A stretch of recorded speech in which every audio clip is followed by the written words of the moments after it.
সুপ্রিয় দর্শক, আমরা চ্যাম্পিয়ন পেয়ে গেছি। বনি ভাই, আপনি আপনার কথা রেখেছেন, এর জন্য কংগ্রাচুলেশন। এখন আপনি আমার দর্শকদের জন্য কিছু কি বলতে চান? আমি দর্শকদের জন্য বলতে চাই, দোয়া করবেন যেন বিসিসিএল নেক্সট ইয়ারও হয় এবং সুন্দরভাবে হয়, এর থেকে আরো ভালোভাবে হয়।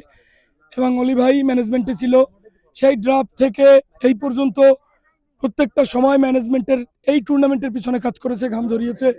এবং এই 4 দিন ধরে খেলা চলতেছে, একটা মিনিট কোথাও বসে নাই, সব দিকে দৌড়েছে, সব দিকে খেয়াল করেছে। এই এদের পরিশ্রমগুলো না হলে আসলে এত সুন্দরভাবে হয়ে উঠতো না। অলি ভাইকে আমি কৃতজ্ঞতা জানাই এবং অলি ভাইয়ের জন্য শুভকামনা জানাই। ভবিষ্যতের সিজনগুলো যেন অলি ভাই এর থেকেও বেশি উদ্যমী হয়ে সেই টুর্নামেন্টগুলো সফল করতে পারে। ধন্যবাদ আপনাকে। পটুয়াখালী এবং পটুয়াখালীর এবং বাউফলের দর্শকরা একটা জিনিস জানতে চেয়েছে, ট্রফি নিয়ে কি পটুয়াখালীতে শোডাউন হবে? যেহেতু গতকাল শোডাউন হবে, কিন্তু যেহেতু গতকালকে হাদি ভাইয়ের জানাজা হয়েছে, আমরা আপাতত কোনো সিদ্ধান্ত দিচ্ছি না।